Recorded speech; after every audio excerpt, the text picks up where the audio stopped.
মনোনয়ন বঞ্চিতদের বিক্ষোভ নিয়ে আরো জানাতে চাঁদপুর থেকে আমাদের সাথে আছেন সহকর্মী মনিরুজ্জামান বাবলু। বাবলু, চাঁদপুরেও কিন্তু মনোনয়নের বিষয়টা নিয়ে বিক্ষোভ হয়েছে, ধাওয়া পাল্টা ঘটনা ঘটেছে। এখন সেখানে কি পরিস্থিতি জানাবেন? আমি রয়েছে এই মুহূর্তে চাঁদপুরের ফরিদগঞ্জ এবং লক্ষ্মীপুর সড়কে। এই সড়কে সকাল থেকে অবরোধ চলছে। এই অবরোধ করছেন মনোনয়ন না পাওয়া মে হান্নানের সমর্থকরা। তারা সকাল থেকে বিভিন্ন ইউনিয়ন থেকে, পৌরসভার বিভিন্ন ওয়ার্ড থেকে দলীয় নেতাকর্মীরা, অঙ্গ সংগঠনের নেতাকর্মীরা মিছিল নিয়ে, খন্ড খন্ড মিছিল নিয়ে এখানে জড়ো হয়।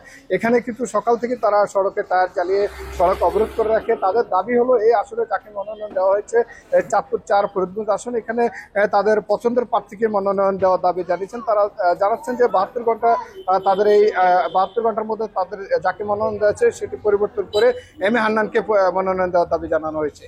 এখানে যারা সকাল থেকে এসেছেন তারা আসার পথে এই উপজেলার বিভিন্ন প্রান্তে তারা যাকে মনোনয়ন দেওয়া হয়েছে হারুনুর রশিদের অনুসারীদের হামলা শিকার হয়েছেন।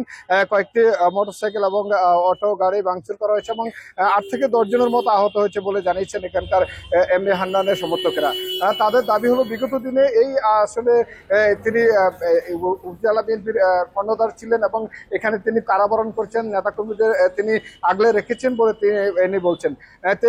নেতাকর্মীদের দাবি হলো এই আসনে যিনি বিএনপির নেতাকর্মীদেরকে আগলে রেখেছেন এবং বিপদ আপদে পাশে দাঁড়িয়েছেন, তাকে তারা মনোনয়ন হিসেবে দেখতে চান। ধানের শীষের প্রতীকে তারা এবার 24-এর আন্দোলনের পর যে জোয়ার এসেছে ফরিদগঞ্জ উপজেলায়, সেই জোয়ারকে তারা হান্নানের সমর্থকরা তারা চাচ্ছেন যে তারা ধানের শীষ প্রতীক পেয়ে উপহার দেওয়ার জন্য। তাদের দাবি হলো 72 ঘন্টার মধ্যে যদি এই দাবি না মানা হয় তাহলে তারা আরো কঠোর আন্দোলন দিবেন।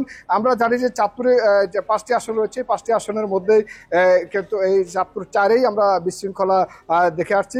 এখানে যারা মনোনয়ন প্রত্যাশী ছিলেন তাদের মধ্যে থেকে এম এ হারুন অনুসারী এবং এম এ হান্নান অনুসারীরা বিগত দিনে বিভিন্ন কর্মসূচি পালন করতে আমরা দেখেছি, কিন্তু সেই কর্মসূচিতে কোনো তাদের বিরোধ বা কোনো দ্বন্দ্ব আমরা দেখিনি। কিন্তু মনোনয়ন ঘোষণার পর থেকে তাদের এই যে পছন্দের প্রার্থীর মনোনয়ন দেওয়ার যে দাবি সেটি আমরা দেখতে পেয়েছি। আমরা এখানে দেখছি তারা সড়কে টায়ার জ্বালিয়ে এবং তারা সড়কে অবস্থান নিয়ে তারা এই প্রতিবাদ জানাচ্ছেন, খন্ড খন্ড মিছিল করছেন, এক একভাবে তারা করছেন। কিন্তু এতে কিন্তু